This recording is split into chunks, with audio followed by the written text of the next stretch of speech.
इस्लामपुरे वालों ने शान हिंद का ऐसा वालहाना इस्तकबाल किया कि जो बात बोली जा रही है कि शहर में बदलाव की लहर है, वो कहीं ना कहीं आज इस्लामपुरे ने अमली तौर पर कर दिखा दिया कि शहर में बदलाव की लहर है। हम इन 25 सालों से देख रहे हैं कि इस शहर की मिल्ली शनाख्त खत्म की जा रही है धीरे धीरे। फिरका परस्तों के साथ मिलकर साबिक एमएलए और मौजूदा एमएलए, आप देखेंगे मालेगांव शहर का नाम आता है दुनिया में तो ये माना जाता है कि ये मुसलमानों का शहर है। हर शहर अपने कौम अपने मजहब के हिसाब से वो वहाँ डेवलपमेंट होता है, उस हिसाब की शनाख्त बनाई जाती है। कोई क्रिश्चियन शहर रहेगा तो उसे उस हिसाब से बनाया जाएगा, कोई हिंदू शहर रहेगा तो उसे उस हिसाब से बनाया जाएगा, कोई दलित शहर रहेगा तो उसे उस हिसाब से बनाया जाएगा, कोई पंजाबी शहर रहेगा तो उसे उस हिसाब से डेवलप किया जाता है। आप देखेंगे मैं नूरी टावर के साए में खड़ा हूँ, ये निहाल साहब ने बनाए थे।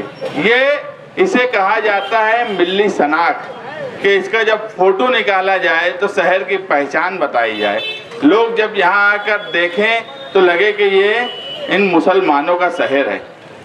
मगर इन 25 सालों में साबिक एमएलए और मौजूदा एमएलए एक ऐसी निशानी बताएं जो इस शहर की मिल्ली शनाख्त को जाहिर करता हो। मुझे यहाँ पर खड़े हुए लोग कोई बोले कि इन 25 सालों में इन्होंने कोई एक ऐसी शनाख्त बनाई है क्या? कोई नहीं जिसे हम बोल सकते हैं कि मिल्ली शनाख्त है। नहीं, उल्टा आप देखेंगे कि अब जब आप मालेगांव शहर में एंट्री करते हो, जिस तरह से गेट बनाया गया, जिस तरह से दूसरे सब चीजों का सुशोभीकरण किया जा रहा है, जिस तरह संगमेश्वर और ये हिस्से का वो एक शनाख्त बना रहे हैं, आप मेरी बात को समझिए। वो शहर को एक दूसरे एंगल में ले जाकर बनाया जा रहा है, बताया जा रहा है।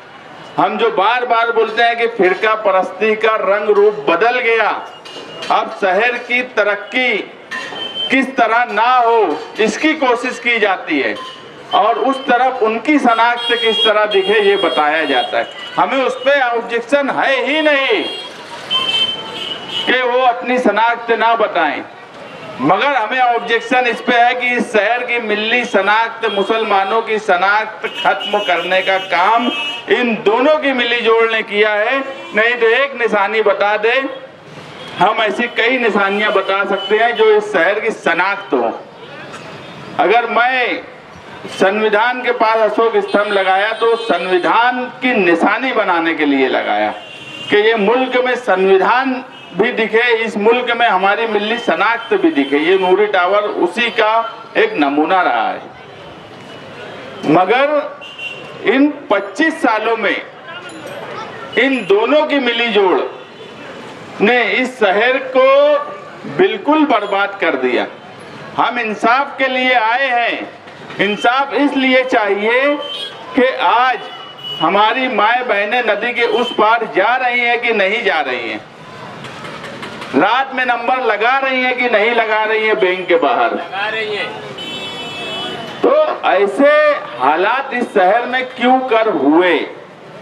जो हमारा हक था, जो हमें मिलना चाहिए था। मौजूदा एमएलए ने तो अपने मैनिफेस्टो में लिखा था कि नेशनलाइज्ड बैंक की ब्रांच इस हिस्से में कई ब्रांच खोलेंगे।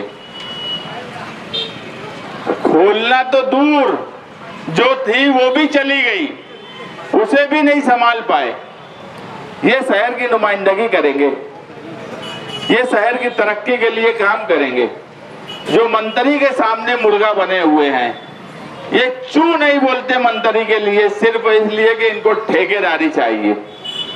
ठेका मैनेज करके मंत्री के लोगों ने मुझे खुद बोला है कि तुम्हारे आमदार को हम ठेका मैनेज करके देने का बोले हैं, इसलिए वो कुछ नहीं बोलेंगे इन टेंडरों में। और उसने बोला तो ये साबित किए कि इन्होंने कोई ऑब्जेक्शन नहीं लिया कि हमारे शहर में कोई काम क्यों नहीं किया जा रहा है। उन्हें सिर्फ ठेकेदारी में मजा आ रहा है इन 5 सालों में।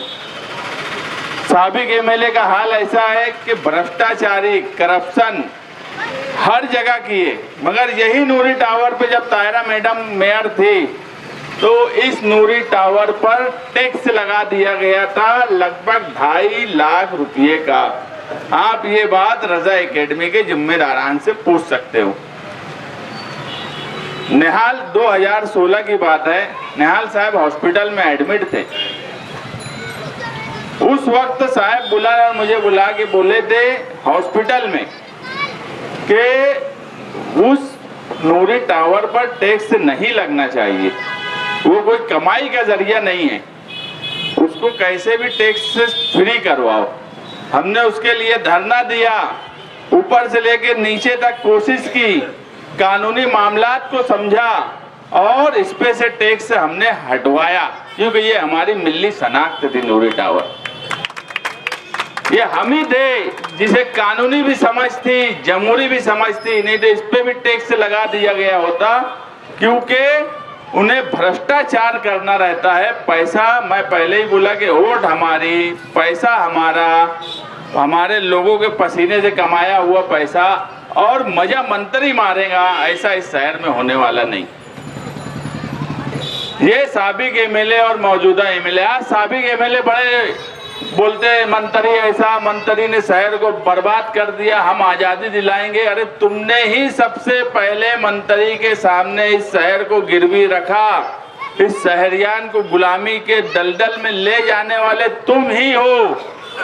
सबसे पहले जी हुजूरी करने का काम तुमने शुरू किया, तुमने ही मंत्री को बजट दिया, तुमने ही मंत्री की हाँ में हाँ मिलाई, तुमने ही मंत्री को दावाड़ी का पानी दिया, तुमने ही मंत्री के लोगों को स्टैंडिंग का चेयरमैन बनाया, महिला बाल विकास का चेयरमैन बनाया, तुमने ही डिप्टी मेयर बनाया। सारी चीजें, सारे काम कर लेने के बाद अब तुम दूध के दूल्हे कैसे हो सकते हो? ये मुमकिन ही नहीं है। अगर कोई समझता हो कि लोग भूल जाते, तो मैं बोल रहा हूँ इस इलेक्शन में 1999 से 2024 तक 25 साल की बातें लोग भूलेंगे नहीं। हम जब बात उनके सामने रखेंगे तो लोग ये समझ जाएंगे कि इन 25 सालों में इन दोनों की मिली जोड़ ने शहर को बर्बाद किया है। हम आज आपके पास आए हैं इंसाफ के लिए। हम चाहते हैं कि इस शहर के साथ इंसाफ होना चाहिए, हमारी मिली शनाख्त कायम रहना चाहिए, इस शहर का दबदबा कायम रहना चाहिए, इस शहर की तामीर और तरक्की का प्लान जिसके पास हो उसके साथ आपको रहना चाहिए। 3 नुमाइंदे इलेक्शन लड़ने वाले हैं, एक मुफ्ती मोहम्मद इस्माइल, एक आसिफ शेख और एक शान हिंद।